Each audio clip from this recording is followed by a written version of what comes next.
taking note of the urgency of this meeting that has been called. We are somewhat taken aback, seeing that in the past we have requested urgent meeting and meetings was never called at this speed.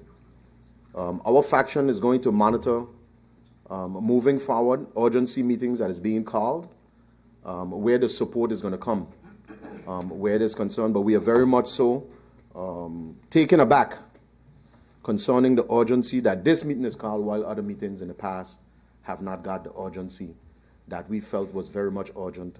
And there's still a number of meetings that is pending where that's concerned. That is my notification. Thank you, Madam Chair.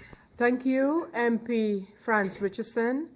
And again, in response, I just want to remind the members of Parliament that together with the Secretariat, I am doing my utmost to not only deal with as many pending meetings as possible, but also trying to keep up with new requests for meetings. So that is the reason why meeting weeks and non-meeting weeks, members are called to meetings of Parliament, and hopefully we can get the backlog out of the way. This meeting, as will come to appear when we go into the agenda point, is one that you will realize is not only urgent in terms of the convening, but the very topic at hand and how we deal with these matters going forward are extremely important items for the Parliament and by extension the people of St. Martin. So I want to thank the members of Parliament for not only being here this morning, many of you, but also for coming out for this hastily called reconvening of the meeting. Today we have as the agenda point for this public meeting a letter from the Chief Prosecutor, M.A.W. Moll, a letter dated the 5th of March 2019, IG 639. As I mentioned, this letter was received on the 5th of March from the Chief Prosecutor, and in that letter we were informed that a letter was being sent to us. The letter that was being sent to us was the letter that was sent to the Minister of Justice on Friday, March 1st. This letter reads as follows. As I mentioned, the submission of the letter was on the basis of, and now I quote from the letter, edelachtbare vrouwen, bijgaan zend ik u op verzoek van de minister van Justitie een afschrift van de brief die ik afgelopen vrijdag naar hem heb gestuurd. The letter referred to in that submission is the following: a letter to the Minister of Justice, His Excellency Mr. Cornelis de Wever, dated the 1st of March, and it states: Hooggeachte heer de Wever, heden is door het gerecht in eerste aanleg van Sint Maarten de bewaring van de verdachte heiliger gelast. De ernstige bezwaren jegens hem laten zich samenvatten in ambtelijke corruptie en witwassen over een langere pleegperiode.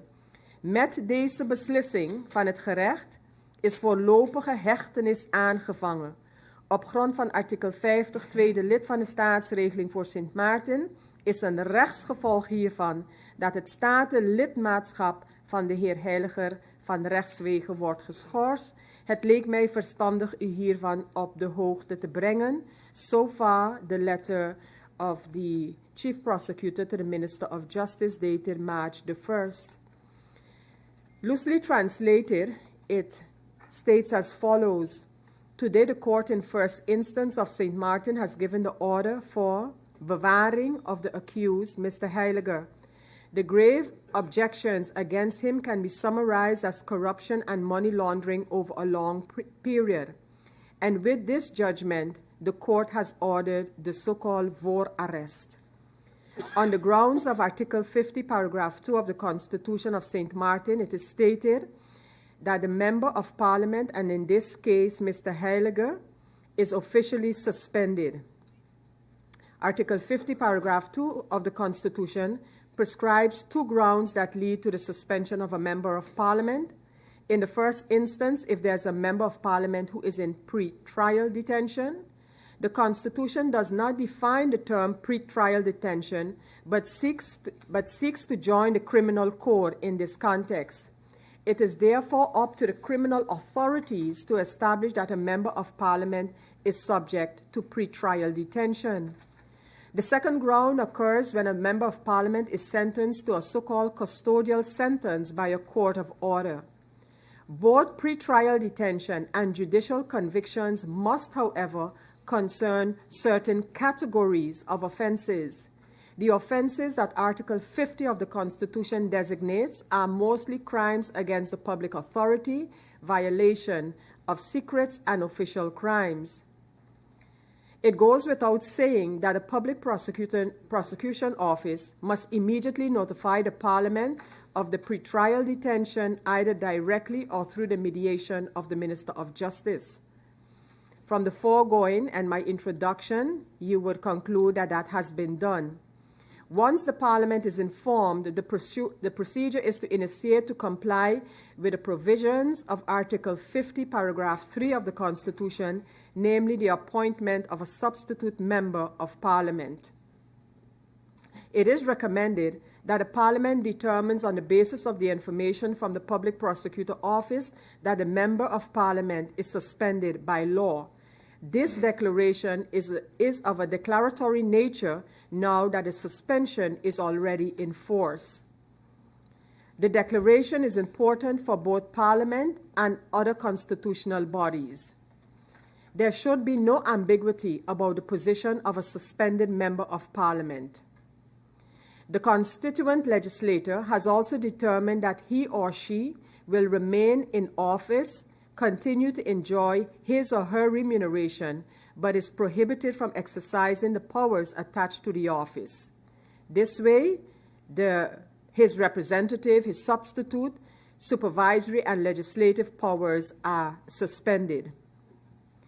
Hence, this morning, we were supposed to, and now it's this afternoon, the Parliament of St. Martin has started that procedure to initiate and comply with the provisions of Article 50, Paragraph 3 of the Constitution.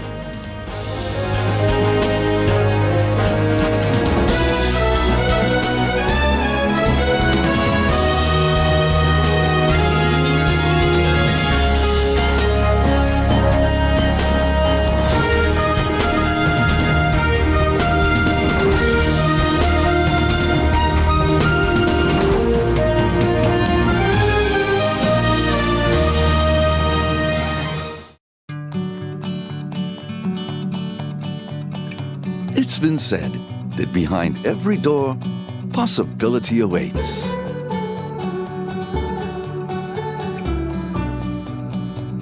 How much possibility depends on which door you open first. Every day, we help our customers discover the possibilities in their lives. It all starts with a conversation. Scotiabank. Discover what's possible. GEBE has been faithfully serving the communities of St. Martin, powering your home and our economy. Come rain or shine, our qualified team of professionals are working hard 24 hours a day to provide you and your family with safe, reliable electricity and water. We use the latest technologies and test our products daily to maintain the highest international standards. Our friendly staff is always there to assist you, whether in person, over the phone, or online. We are committed to constantly improving our products and services, making them more efficient, effective, and environmentally friendly to serve you better today and our next generation of clients tomorrow. GEBE, powering a brighter future. Our friend Megawati is here with tips to save you energy. 1. Turn your airco temperature up. 2. Use a ceiling fan instead. 3. Buy energy-saving products. Save some green with NV.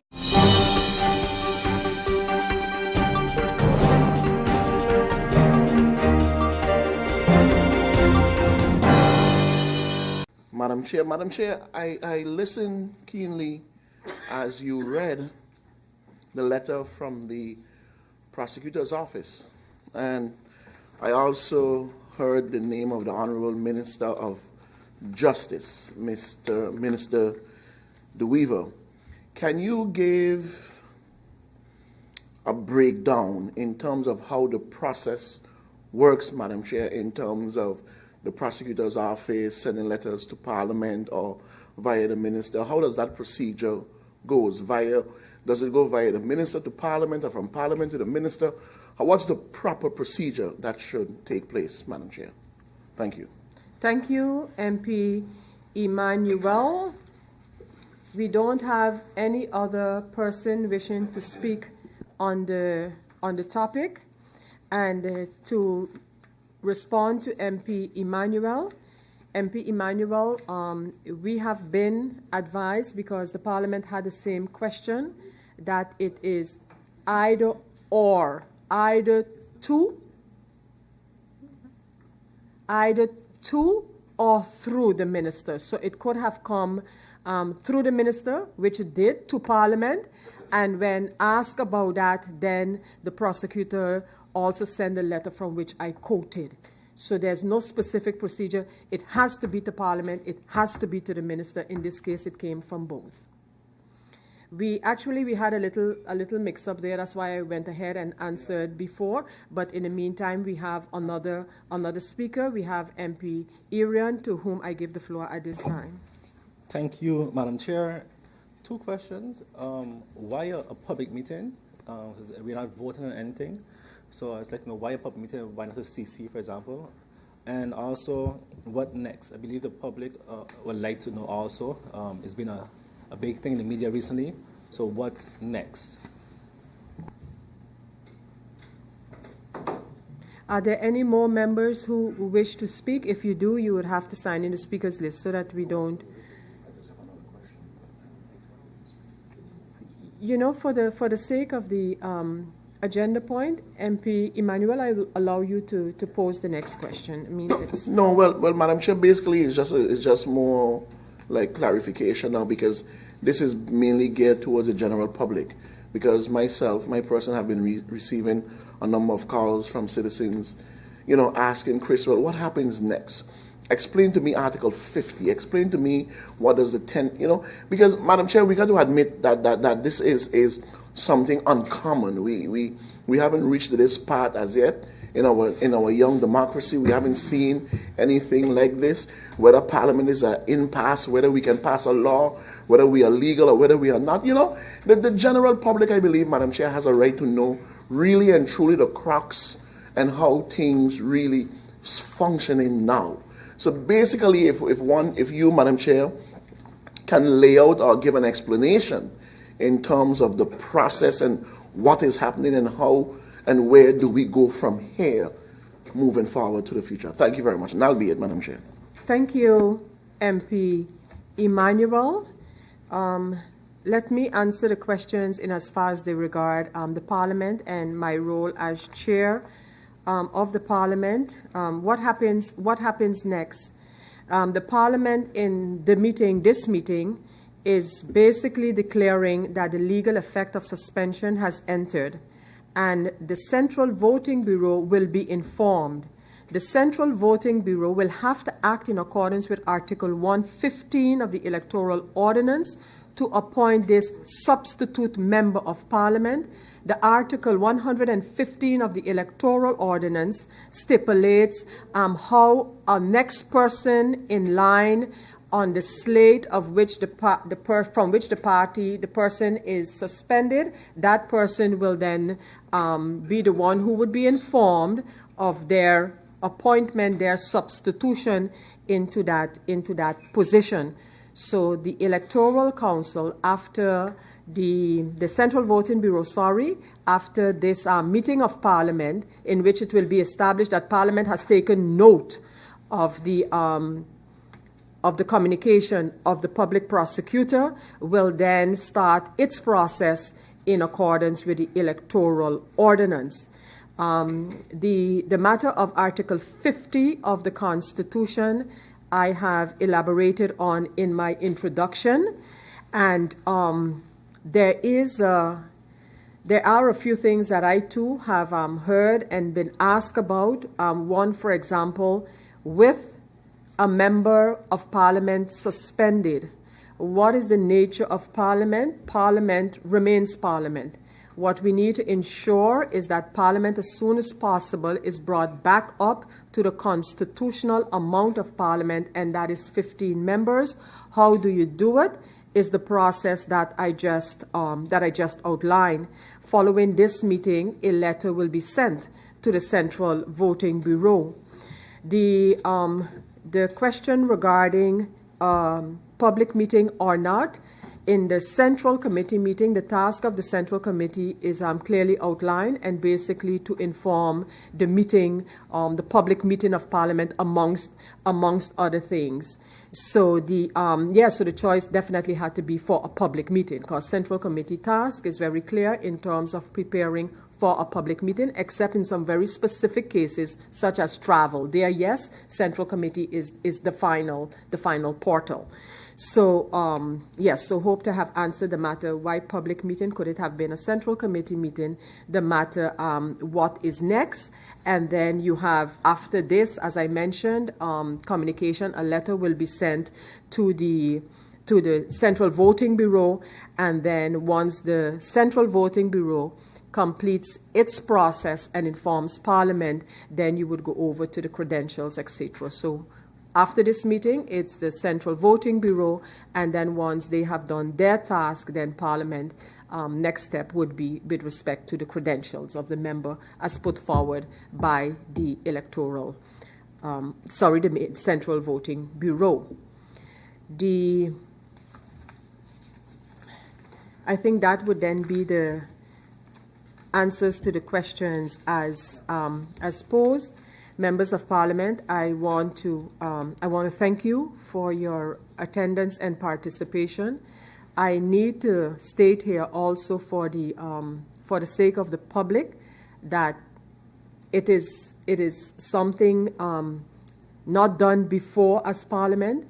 The steps that we need to take need to be taken carefully and have been taken with legal consultation to make sure that the precedent that is established is in keeping with the laws of the country. It is not an easy time for this Parliament, I can imagine, and but I pray that we get out of this matter in a proper way, and as soon as possible be able to bring the Parliament of St. Martin back up to its constitutional requirement of 15 members. So thank you once again, members of Parliament.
Hey ma, how you doing? You busy? I hear, just paying some bills, taking care of business, you know what it is? I know, you're doing your online banking. I don't have to stand in those long lines to pay bills. I can transfer when I want. I can check my account wherever. It's like the bank open 24/7. I even here checking the statement right now as we're talking. How's Miami? Well, that's why I'm calling. I'm finishing up a few songs now, but I'm afraid that studio time might be more than I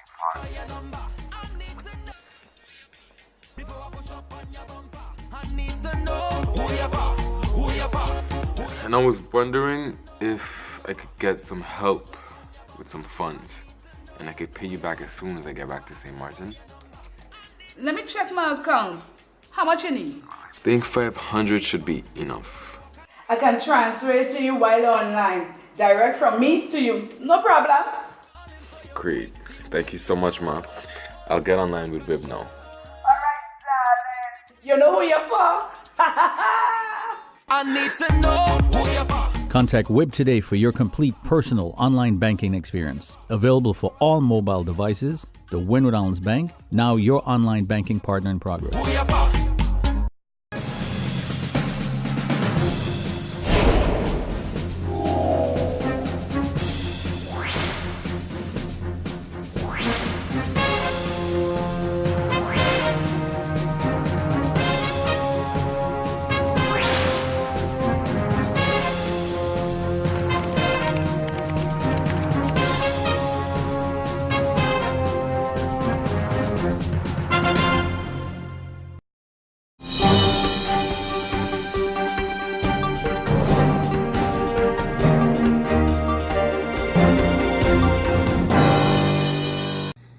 On April 19th, 2013, I will try to go back a little bit in the history again to refresh the memories of everybody also listening.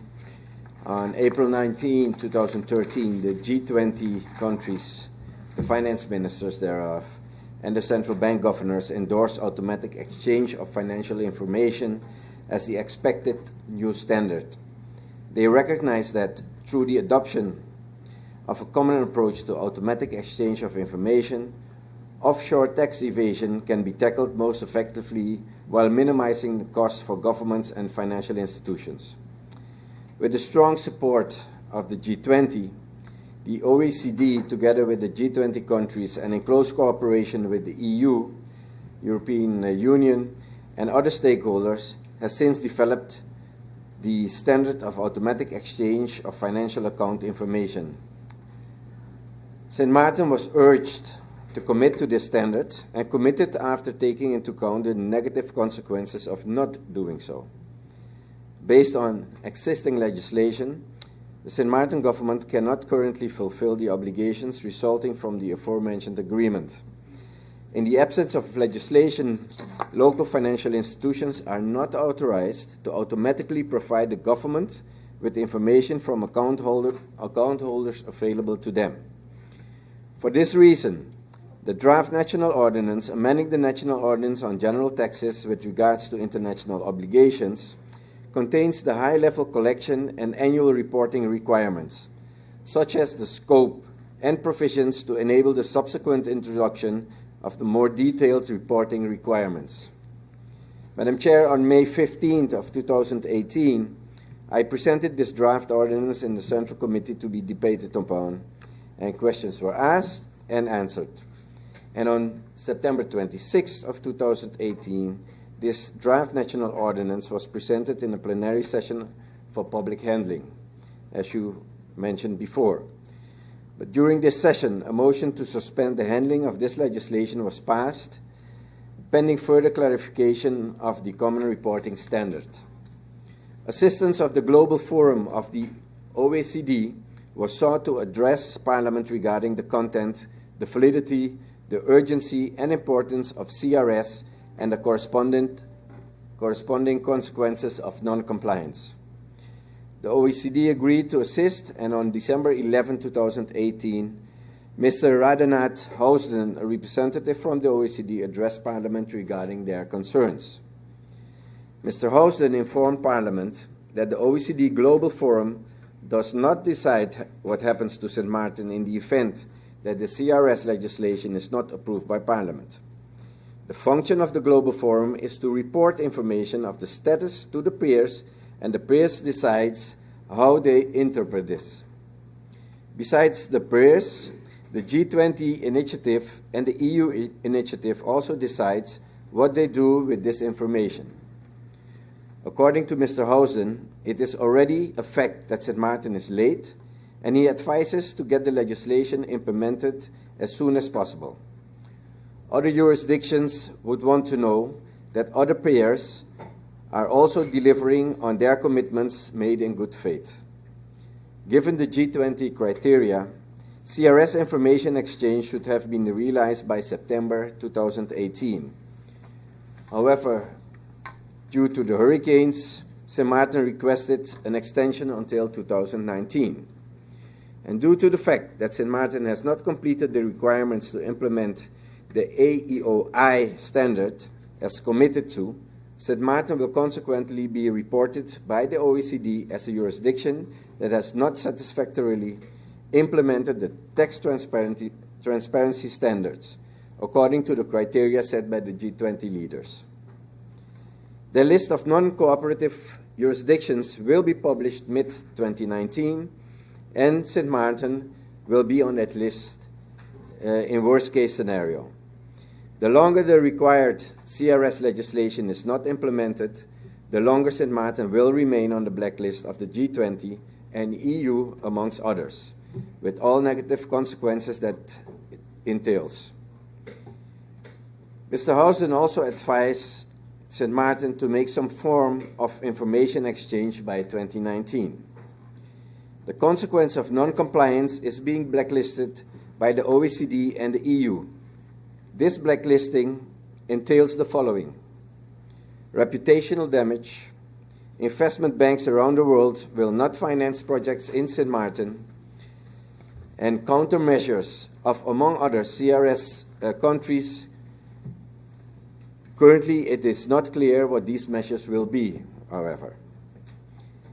In continuation of the further handling of this draft legislation, I come before you today for the most important part of the reason why this draft ordinance is in Parliament, namely to be voted upon.